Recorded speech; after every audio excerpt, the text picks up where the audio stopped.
He partied with his ex while I lay broken in a hospital bed. What I did next destroyed his life. While I was in the hospital with a broken leg after a car accident, my boyfriend posted pictures of himself at a party with his ex, captioned, "Finally free from the needy drama queen and her constant demands." We'd been together 4 years. I didn't comment. This morning my phone wouldn't stop vibrating with desperate messages and his mother begging me to reconsider.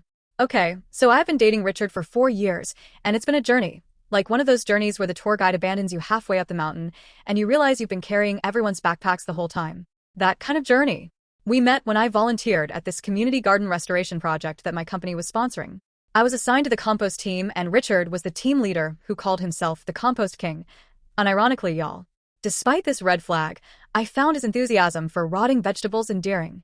He had this whole speech about how breaking down is just the first step to building something beautiful, and my dumb plant-loving heart was like, sign me up for this metaphor.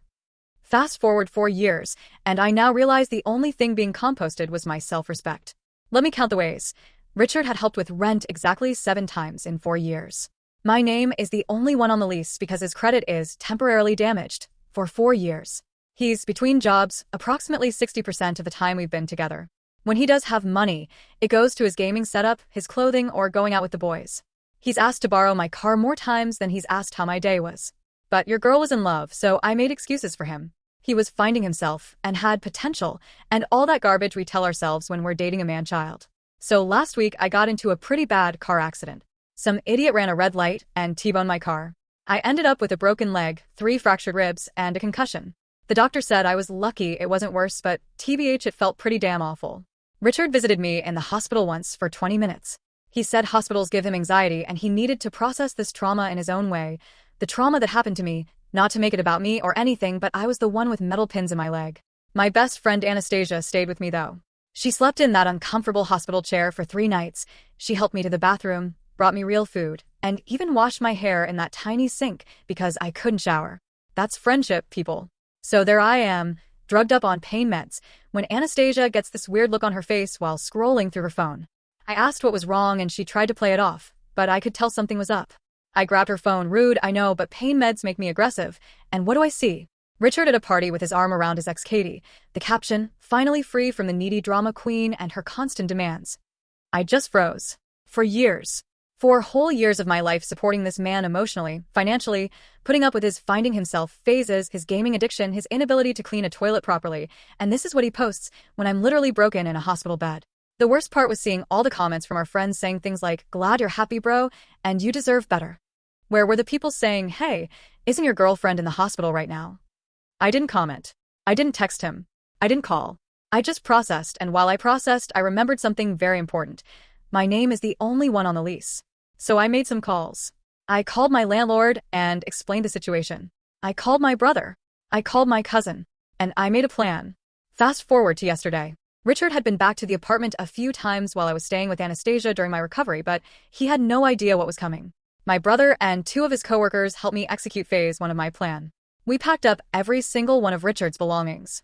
Every crusty sock, every limited edition Funko Pop, every gaming console and special edition controller, his precious collection of craft beers, his signed baseball cards, everything. And we threw it all in the dumpster behind our apartment complex. Not the recycling bin, the dumpster. The compost king can decompose with his trash where he belongs. That might seem harsh, but here's the thing. Richard hadn't paid rent in 3 months. The landlord had been sending notices that I'd been hiding from him because I was embarrassed that my boyfriend couldn't contribute. I had been picking up extra freelance work to cover his share while he told me he was networking for opportunities. Here's where it gets even better. You know what Richard was doing instead of visiting me in the hospital? He was interviewing for a job. A job that my connections helped him get. A job he was supposed to start next week. Was supposed to. Let's just say that the hiring manager is my former college roommate's brother, and he received some very interesting information about Richard's financial history and reliability, along with screenshots of those social media posts about being finally free from his needy girlfriend who was hospitalized. This morning my phone started blowing up. Text after text from Richard. "Where's my stuff? Are you serious right now? You can't do this to me. Everything I own was in that apartment. My collector's items are worth thousands. You're going to pay for this." And then the tone changed. "Baby, please, I'm sorry. I was just drunk and stupid. Katie doesn't mean anything to me. I was just dealing with the stress. Please call me back. I love you so much. We can work this out. You're the only one I want." But the best messages? Those came from his mother. Richard's mom has always treated me like I was lucky to be with her precious boy. She called me crying, saying I need to reconsider what I've done, that her son made a mistake but doesn't deserve to have his life ruined. She said he told her about the other thing I did, the job situation, and that I was being vindictive and cruel. And you know what? Maybe I am. But 4 years of supporting someone who couldn't even be bothered to visit me more than once in the hospital, who publicly celebrated being free for me while I was learning how to use crutches. The lease renewal is coming up next month. I'm not renewing. I'm moving in with Anastasia until I find a new place. A fresh start with furniture that doesn't have memories of Richard gaming on it while I cooked, cleaned, and paid the bills. I don't regret what I did. Not one bit. Edit. No, I'm not worried about legal consequences. My cousin said since his name isn't on the lease and he hasn't financially contributed, he has very little recourse. Plus, I have documentation of everything. Yes, I'm healing well. 6 more weeks in this cast, but the ribs are feeling better already. For those asking why I stayed so long, love makes you stupid sometimes. He wasn't always terrible, and the good moments made me think the bad ones were just temporary. Classic, I know. I'll update tomorrow with more of the fallout. His mother has now called me 17 times and left voicemails that range from sobbing to threatening. Richard apparently showed up at the apartment, and the landlord wouldn't let him in. Your girl might have changed the locks first. First update. Wow, I honestly didn't expect my last post to get so much attention. Thank you everyone for your support and kind words, and the legal advice, much appreciated. As promised, here's what's happened since my last update. So remember how I mentioned Richard's mom called me 17 times? Well, that number is now up to 43. 43 calls in less than 36 hours. I finally answered call number 44 because I figured it would never end otherwise. Let me paint you a picture of this phone call. Me propped up in Anastasia's guest bed with my broken leg elevated on 3 pillows, munching on sour cream and onion chips. Stress eating is my love language, while Richard's mother Deborah alternated between sobbing, guilt-tripping, and thinly veiled threats for 28 minutes. Here's the highlight reel. Richard has been crying for 2 days straight. I've never seen him like this. Funny, I cried for 2 days straight when I woke up in the hospital and he wasn't there, but go off I guess. Do you know how much those collectibles were worth? His grandfather gave him some of those baseball cards. Do you know how much rent costs, Deborah? Because I do, down to the penny for 4 years. He was planning to propose, you know. He showed me the ring. Unless the ring was made of unpaid bills and broken promises, I highly doubt it. We could press charges for destruction of property. My lawyer cousin already confirmed they can't, but okay. When she said, Richard told me everything about how you've been controlling his finances and isolating him from his friends and family, I literally laughed so hard I almost popped a stitch. Me? Controlling his finances? The man who once spent our grocery money on a limited edition gaming keyboard?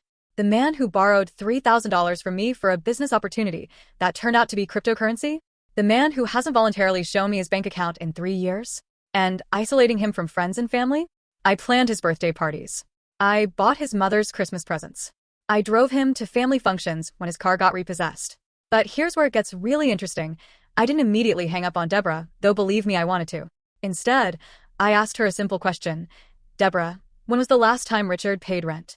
She went quiet for a moment, then said, he told me you two had an arrangement where you handled the household bills and he covered other expenses. What other expenses exactly? I asked. More silence then. Well, I'm not privy to your financial arrangements. So I told her. I broke down exactly what Richard had contributed financially over the past 4 years. I told her about the $17,000 in credit card debt I racked up covering his half of expenses. I told her about working overtime and weekends while he played video games and networked. I told her about how I had to sell my grandmother's jewelry last year to cover rent when Richard assured me he had money coming in that never materialized. You could practically hear her worldview cracking through the phone.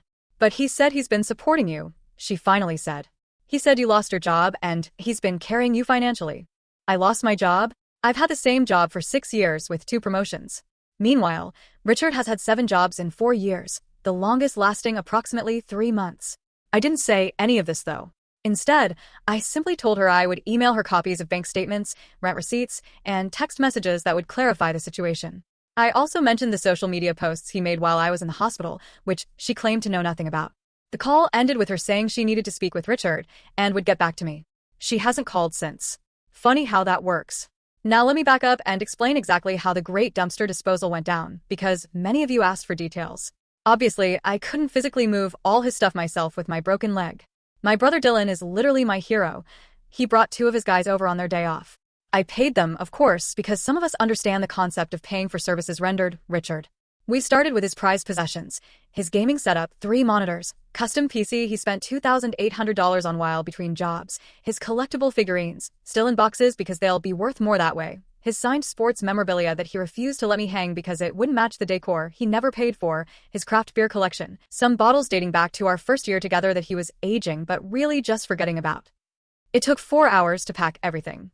4 hours of finding random socks under the couch, discovering half-eaten bags of chips in the bedside table, and unearthing receipts for purchases I never knew about.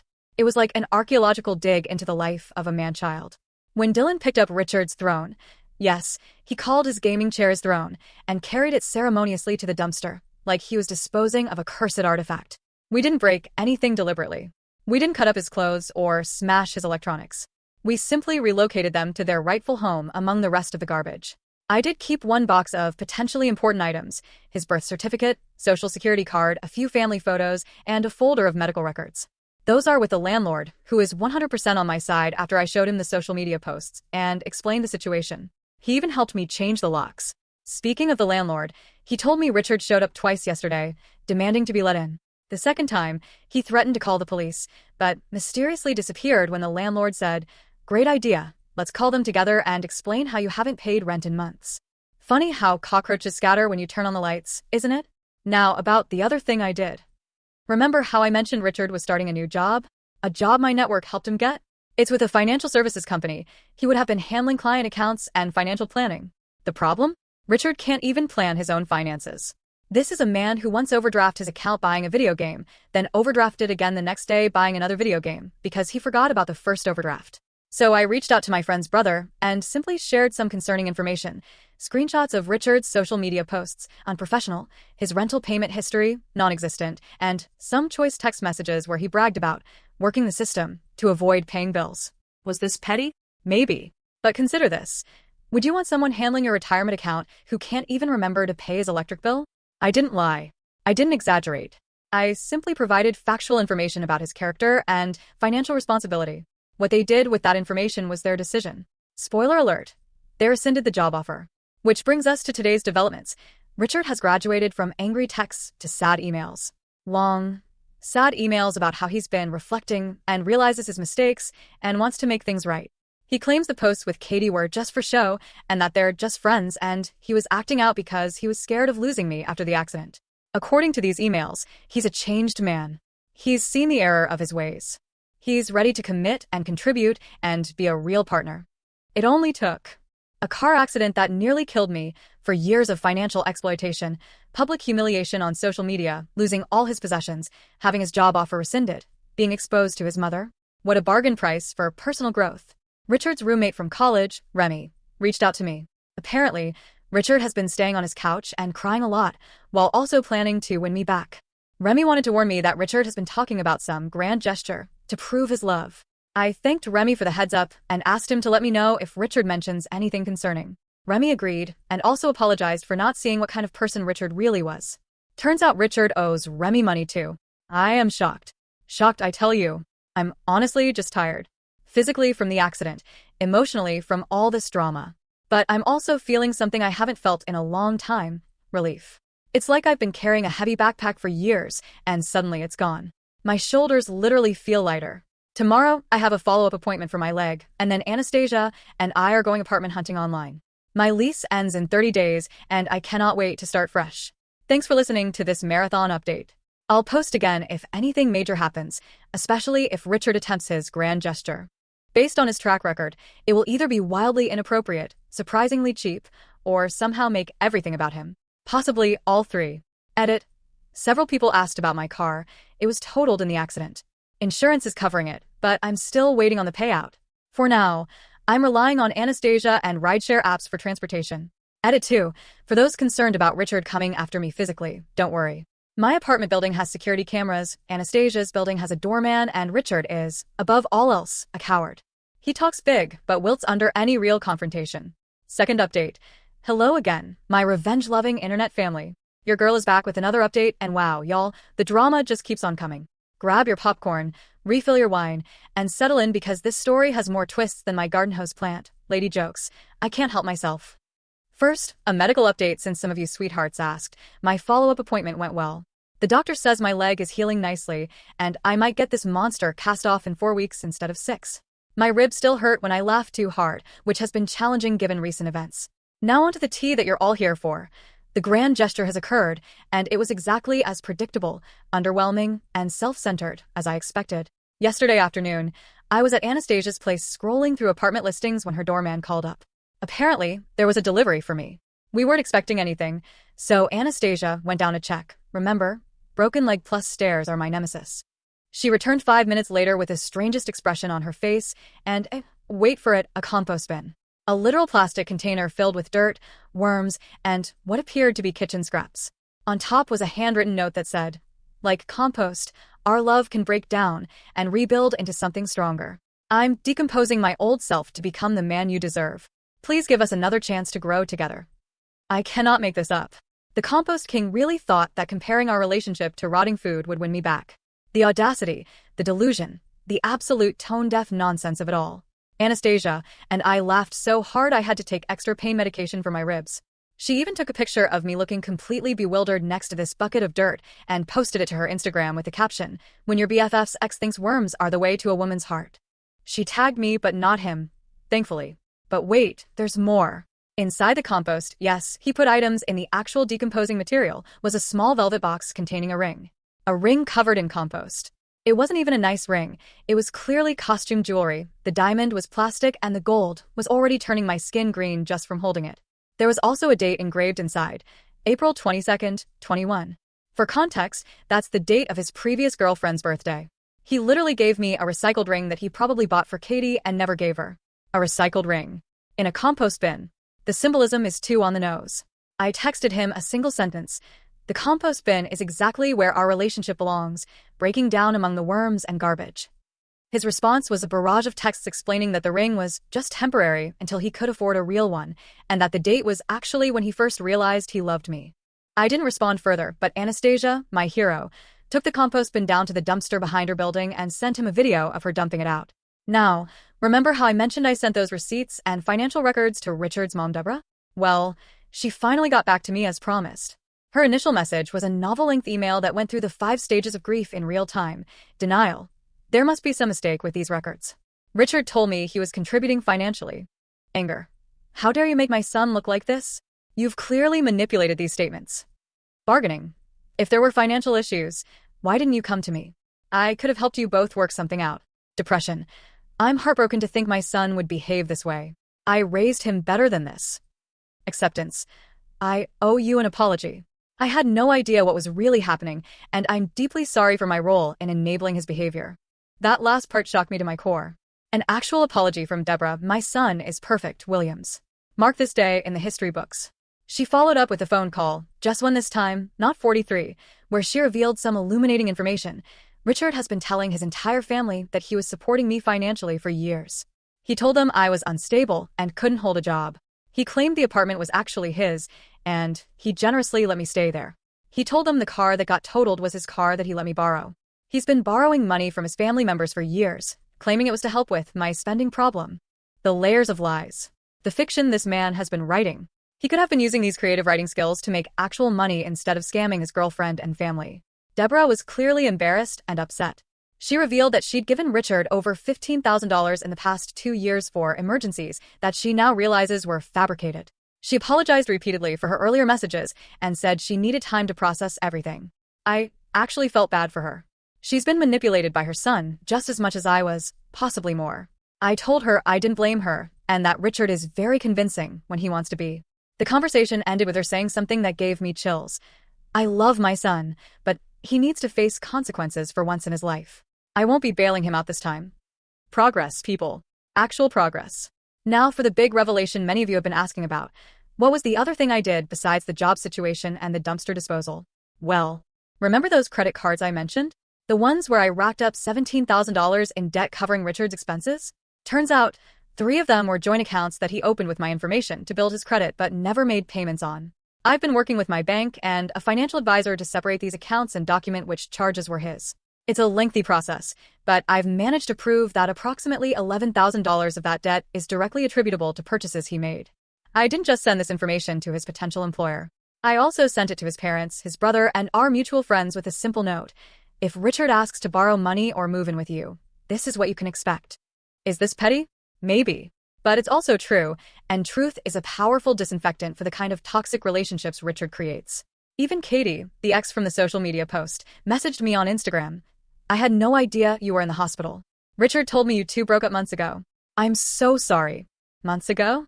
We were literally living together until my accident. The fiction this man creates. I responded politely to Katie, assuring her I didn't blame her. She revealed that Richard had been messaging her for weeks before the party, claiming we were on a break and that he was ready to move on. She feels terrible and offered to send me screenshots of their conversations. I declined the screenshots, no need to torture myself further, but thanked her for her honesty. Richard showed up at Anastasia's building again yesterday evening. The doorman refused to let him up, he's getting a gift basket, so Richard caused a scene in the lobby, yelling that he just wants to talk and explain everything. The doorman called the police, but Richard left before they arrived. He then proceeded to call me 37 times in the span of 2 hours. I didn't answer, but he left increasingly desperate voicemails. Please just talk to me. I can explain everything. This is all a misunderstanding. I was going to pay you back. You're ruining my life. I have nowhere to go. My mom won't even let me stay with her. I'm sleeping in my car. What car? His was repossessed months ago. I might do something desperate if you don't call me back. That last one concerned me, so I called a wellness check on him. I had Remy's address. The police reported back that he was fine, just emotional, and they recommended he seek mental health services. Later, Remy texted me. FYI, Richard is no longer staying here. Found out he stole $200 from my wallet. Changed the locks. Wow. Just wow. Even in crisis, this man can't stop taking what isn't his. So, where does this leave us? Richard is apparently couch surfing with increasingly distant acquaintances. His family isn't bailing him out. His friends are dropping like flies. His job prospects are limited. His belongings are gone. His reputation is in tatters. And me? I'm healing. Both my leg and my heart. I found a promising apartment across town that's actually less expensive than my current place. Anastasia has been an absolute rock. My family has rallied around me. My job has been incredibly understanding about my recovery. I'm still angry. I'm still hurt. But mostly I'm relieved. Like I've been underwater for 4 years and finally came up for air. Next update will probably be my last, as I'm focusing on moving forward rather than looking back. But I wanted to thank all of you for your support, advice, and hilarious comments. This community has been unexpectedly therapeutic during one of the hardest periods of my life. Final update. Hello for the last time, my internet support system. It's been exactly 1 month since my first post, and what a month it's been. I promised a final update, so here it is, the conclusion to the saga of Richard the Compost King and how your girl finally bloomed after being buried in his BS for 4 years. First, the practical updates. I moved. I'm officially in my new apartment as of yesterday. It's smaller than my old place, but has a tiny balcony where I've already started a container garden. The building has an elevator, crucial for the broken leg situation, and security cameras, crucial for the ex-boyfriend situation. My cast is off. 2 weeks earlier than expected. I'm still using a walking boot and physical therapy is no joke. I sweat more in PT than I ever did at the gym, but I can move around independently now, which feels amazing. My car insurance finally paid out. I bought a used but reliable Ford that I've named Freedom. Cheesy, I know, but I'm leaning into it. Now for what you're really here for, the Richard saga conclusion. After my last update, things escalated before they finally resolved. Richard's desperation reached new heights when he realized his usual tactics, crying, begging, guilt-tripping, weren't working. He tried a new approach, public shaming. He created a GoFundMe titled Homeless After Girlfriend's Revenge, where he spun a completely fictional tale about how I stole his money and threw away family heirlooms after a minor argument. He included pictures of himself looking sad on what was clearly Remy's couch before Remy kicked him out and claimed he needed $5,000 to get back on his feet. The fundraiser lasted exactly 6 hours before it was taken down. Why? Because Anastasia, my brother Dylan, and at least a dozen of our mutual friends reported it for fraud. Plus, several people commented with links to my Reddit posts, which I had never shared with Richard. Seeing his public grift exposed apparently triggered something in Richard. He showed up at my old apartment building. Thankfully, I was already staying at Anastasia's, and caused enough of a scene that the police were called. According to my former neighbors, he was yelling about defamation and lies, and demanding to be let in to get his things. When the police arrived, Richard attempted to convince them that he lived there and I had illegally locked him out. This backfired spectacularly when the landlord confirmed Richard was not on the lease. Richard couldn't produce any mail or ID with that address, Multiple neighbors testified they knew I lived there alone. The police ran his ID and discovered he had an outstanding warrant for unpaid traffic tickets. Yes, my friends, Richard got arrested. Not for the scene he was causing, but for the $1,200 in unpaid tickets he'd accumulated over the past 2 years. Tickets I had no idea existed because he'd been hiding the mail. He spent 2 nights in jail before his brother, not his mother, interestingly, bailed him out.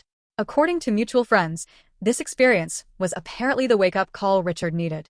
He's since moved in with his brother, who is making him pay rent, started working at his brother's company, stopped contacting me entirely. That last one is the most significant development. After weeks of constant calls, texts, emails, and dramatic gestures, the silence was sudden and absolute. No more 3 a.m. voicemails. No more essay-length emails about how he's changed. No more compost-based metaphors about our relationship. At first I was suspicious. Was this some new tactic? Was he planning something bigger? But according to his brother, who reached out to check on me, surprisingly, Richard is genuinely trying to get his life together, and part of that process is leaving the past behind. Translation: his therapist probably told him to stop harassing me.